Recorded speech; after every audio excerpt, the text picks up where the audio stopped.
do that. And please feel free to ask questions kind of as we go along. Am I sharing my screen? Can you all see my slides? Yep. Awesome, technology. All right, so it's funny, as I was putting this together, I went in, saved presentations to a file, and the last one that I did for you guys, I think, was February of last year. And the world is really different what it was last February. So I hope everyone's staying warm and healthy. As Dr. Sami said, I'm with the audiology department at UC Health. I'm fortunate to work with some really great people, and fortunate to work in an audiology department that gets the chance to do a lot of different things. We work a lot with hearing aids, of course, tinnitus evaluation and treatment, cochlear implants, as Dr. Sami mentioned. We work with all the different hearing aid manufacturers, so we have access to all kinds of products, both with hearing aids and with cross and bicross, which is really great. So I thought for an agenda today, and feel free to ask any questions, interject at any time, but I thought I'd just kind of do a brief anatomy or brief review of anatomy and how we hear. How does acoustic neuroma affect hearing? Definitely there are some unique challenges with single-sided deafness, and how can we treat single-sided deafness with hearing aids, cross and bicross. So that's kind of my agenda. If you need anything else, please feel free, let me know, I can add on. So just real quickly, understanding the anatomy of the ear. I think I do this every time I'm in front of people, but I don't think it never hurts to remind. We have the external ear that you can see, that you can touch. That's the outer ear and the ear canal. The middle ear, which is the eardrum and the three small bones behind the eardrum that conduct the sound to the inner ear, the cochlea. Sound goes up the nerve into the brain and we hear. So about 5% of hearing losses are the conductive kind, meaning the problems with the middle ear or the external ear. Could be the eardrum, could be the bones in the middle ear, could be something as simple as wax in the ear canal. Very small percent of hearing losses that we see are those. The vast majority are what we call sensory neural hearing losses, which means that the problem is either in the cochlea or along the hearing nerve. And as you guys know, we also have mixed hearing losses, which you can have a little bit of both things going on. So as you guys know, with acoustic neuroma, the problem is along the hearing nerve somewhere. And as Dr. Sami said, it could be, the tumor can be compressing the nerve. We're just observing it. It's creating some problems with hearing. There can be problems due to the treatment for the acoustic neuroma as well that cause hearing loss. So when we do a hearing test, and I think most people in this audience have probably had a hearing test at some point. We measure hearing in terms of frequency and in terms of pitch. We do some speech understanding testing to try to figure out whether the person has usable hearing in their bad ear, or serviceable hearing, aidable hearing. If not, then we classify that as a single-sided deafness, basically no hearing in one ear or no useful hearing in one ear. Again, I feel like I'm probably preaching to the choir here a little bit, talking about the challenges with single-sided deafness. One of the biggest challenges is sound localization. So in other words, just knowing where sound is coming from, because your brain relies on hearing sound from both ears. The sound arrives at both ears at slightly different times and at slightly different intensity levels, and your brain puts that all together to figure out where the sound is coming from. And I can always tell if I go to the waiting room and I have patients that have single-sided deafness, I call their name, they look around because they don't know which door I came out of or where I'm calling their name from. It's a big problem. Another one is something we call the head shadow effect. That's a term we use in audiology, and basically that just means your head is blocking the sound from going from the bad side to the good side. So in terms of speech, if you take speech and you measure the frequency of it, the vowel sounds tend to be kind of low-pitched sounds. Those have really big sound waves, broad sound waves, and they make their way around the head pretty easily. But the high-frequency sounds, which are the consonant sounds that make speech understandable and clear, those sound waves, those wavelengths are much shorter, and they don't travel around the head so well. So when someone's talking on your bad side, the words aren't as clear in your better ear because the head is blocking some of those consonant sounds from making their way around. And then, of course, trouble hearing in background noise. This is the #1 complaint of people with hearing loss across the board, whether they're single-sided deaf or bilateral hearing loss in both ears. But hearing in noise is very difficult. Your brain, or your ears actually your brain relies on two ears to hear a noise. You know, your ears are doing a lot of things. They're scanning the environment to try to figure out what's important. They're focusing on the speech in front of you. They're actually helping to filter background noise. And when you're relying on one ear to do all of that, that's pretty challenging. So hearing in noise is definitely a big complaint. So what do you do about that? So I kind of mentioned serviceable hearing or aidable hearing early on, talking about hearing loss in general. If you've had your hearing tested before, you know, one of the things that we do is a measurement of your word understanding. You know, we give you a list of words at a comfortable volume. We ask you to repeat them back. And one of the reasons for doing that is to figure out whether you're a good candidate for a hearing aid. If I give someone a list of words at a comfortable volume and they can repeat back 80 or 90% of those words, they're probably going to do pretty well with a hearing aid. If I give someone a list of words at a comfortable volume and they can only understand 20% of those words, they're probably not going to do as well with a hearing aid because, you know, I could take the most perfect sound and send it into the ear, but if that ear and the auditory system's not capable of understanding speech, it's just going to sound garbled and not clear to the patient. So if someone has serviceable hearing, the first thing we'll look toward is a hearing aid in the bad ear. And hearing aids have really improved a lot in recent years. Dr. Slamy, I don't know, you said that you don't know how long we've worked together. I'm not sure. I started my career at UC in 1998, so I've seen tremendous advancements in hearing aids throughout the years. But just in the last couple years, the things that I've seen that are just really huge are improved noise reduction and improved directional hearing. Like I said, the hearing in noise is the #1 complaint of people that don't hear well. So kind of naturally, the hearing aid manufacturers, when they're developing new products, pay a lot of attention to noise reduction and directional microphones. Improved feedback cancellation. If you've ever heard an older hearing aid whistling, you know what feedback is. I don't want to say it's a thing of the past because it can still happen, but it's pretty rare that I'll see a patient for a complaint of feedback. Cosmetics are really good now. We do have rechargeable options. I saw someone asked a question about rechargeable options with cross and bicross, and we'll talk about that too. And most hearing aids now have some kind of tinnitus management built into them.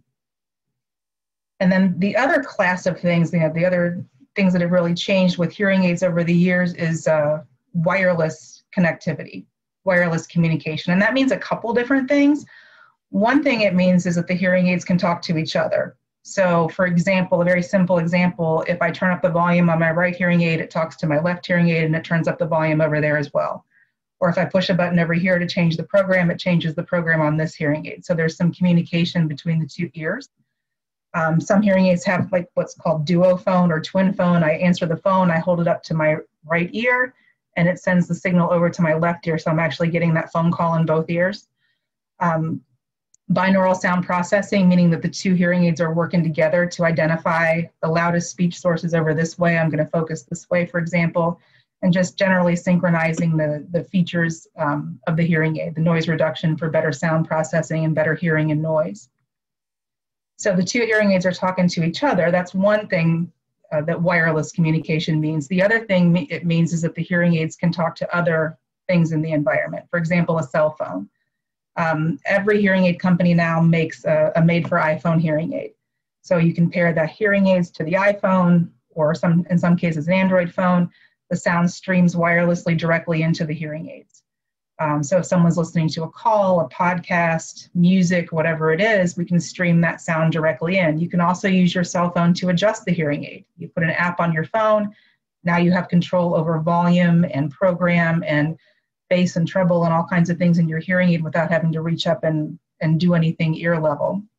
FM systems, those are traditionally used by a lot of kids in elementary schools. We're seeing a lot of adults use them now too, personal FM systems, where maybe you go to a meeting and you put your microphone in the center of the table and all the speech from around that table gets streamed into the hearing aids. Or you've got a little companion microphone that your significant other wears, so when you're driving in the car, they can clip that microphone on their collar, they talk, their voice goes directly into the hearing aids so you don't have all the background noise.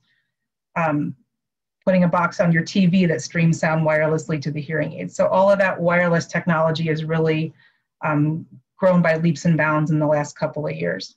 I mentioned feedback. I sometimes feel like if I'm going to ever quit audiology, I'm going to go work at the Apple store, because I feel like I spend as much time sometimes troubleshooting iPhone connections as I do hearing aids. But it really is good technology. It's good stuff.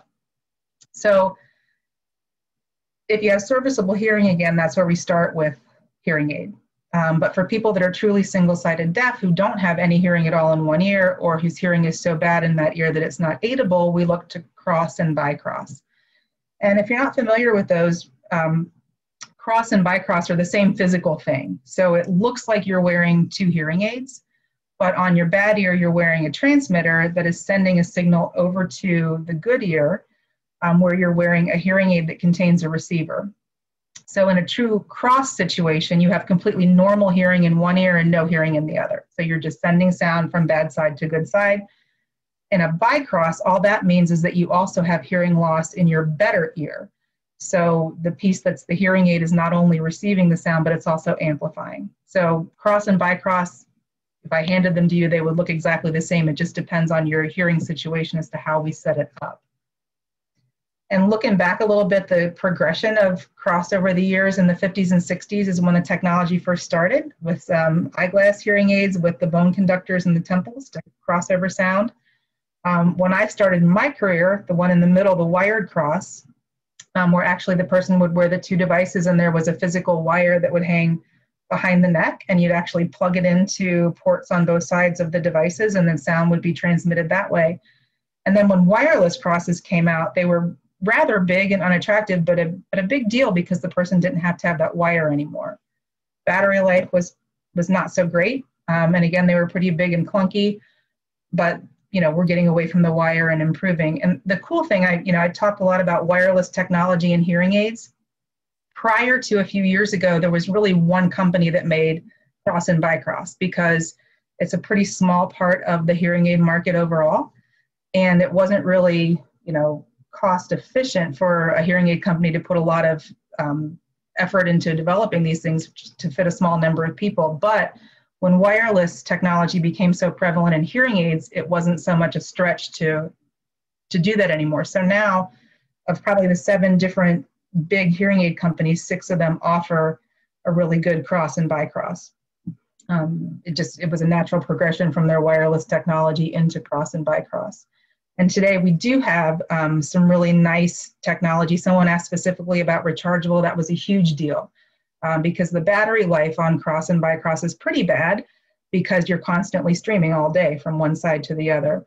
So I think every company now that makes a cross system offers it in a rechargeable. And generally speaking, that will last a full day. I have a couple of patients who start their day super early, 6 o'clock in the morning. If they wear their system all day till midnight, yeah, they're going to have to plug it in at the end of the day to charge it a little bit. But for an average day, it lasts all day.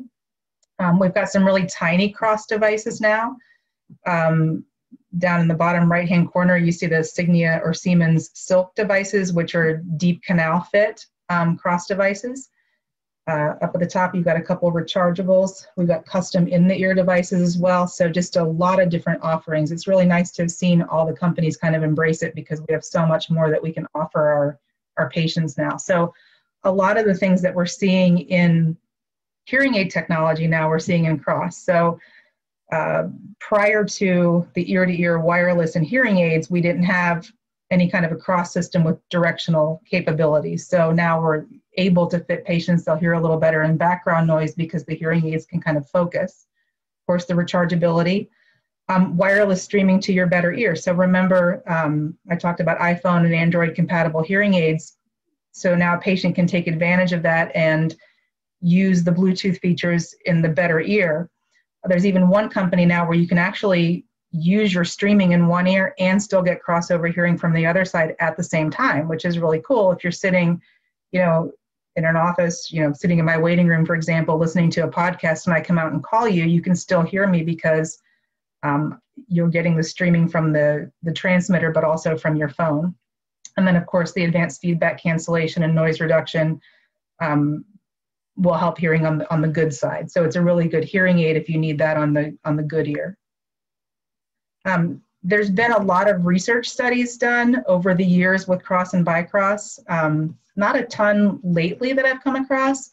And really, you know, I've seen some studies comparing like cross and bicross to BAHA, for example, or transcranial cross that I'll talk a little bit about. And I think the takeaway for me when I read all those and what I tell patients is all of these things offer benefit. The one thing that none of them will do is restore that sound localization. Just because, you know, at the end of the day, you're still getting everything on one side. So I've had a couple patients anecdotally tell me over the years that they can kind of tell where sound is coming from with their bicross. There's no evidence behind that. I'm glad for them, but I would never tell someone to expect that.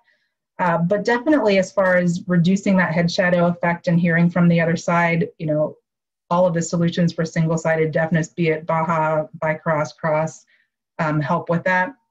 And also speech understanding in quiet, definitely, and to some degree in noise as well improves. There's a couple other interesting ones that are available. One is called a transcranial cross. It's not a new concept, and it works by bone conduction.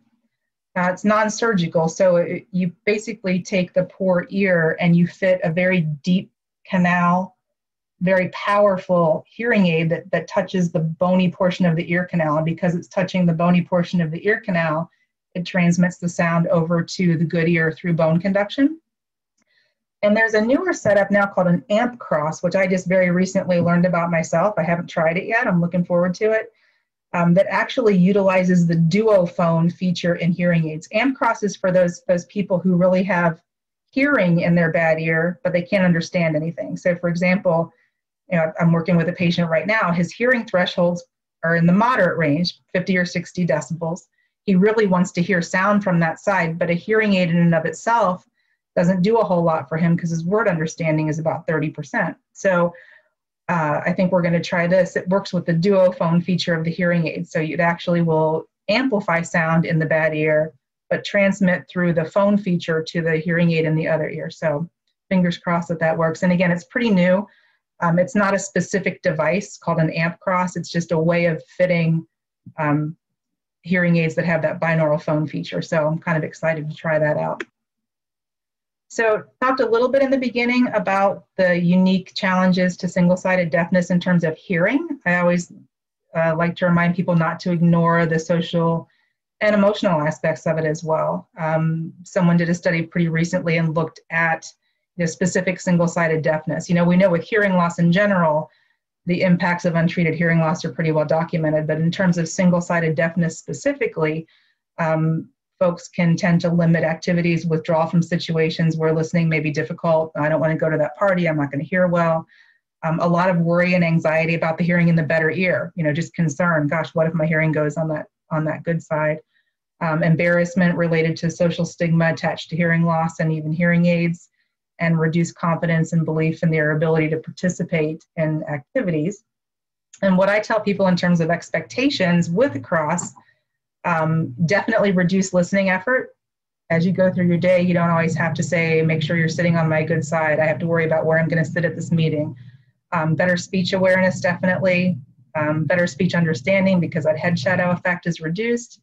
Improved hearing in challenging situations. Of course, that goes without saying, if you're someplace loud enough that someone with normal hearing is struggling, you're certainly going to struggle as well, but definitely improvements. However, no improvement with sound localization. And then, of course, with hearing aids in general, you know, well documented, treating untreated hearing loss has some pretty negative effects that can be really countered with good hearing aids, appropriately fit hearing aids. So with that, I would be happy to answer any questions about cross, bicross, or anything.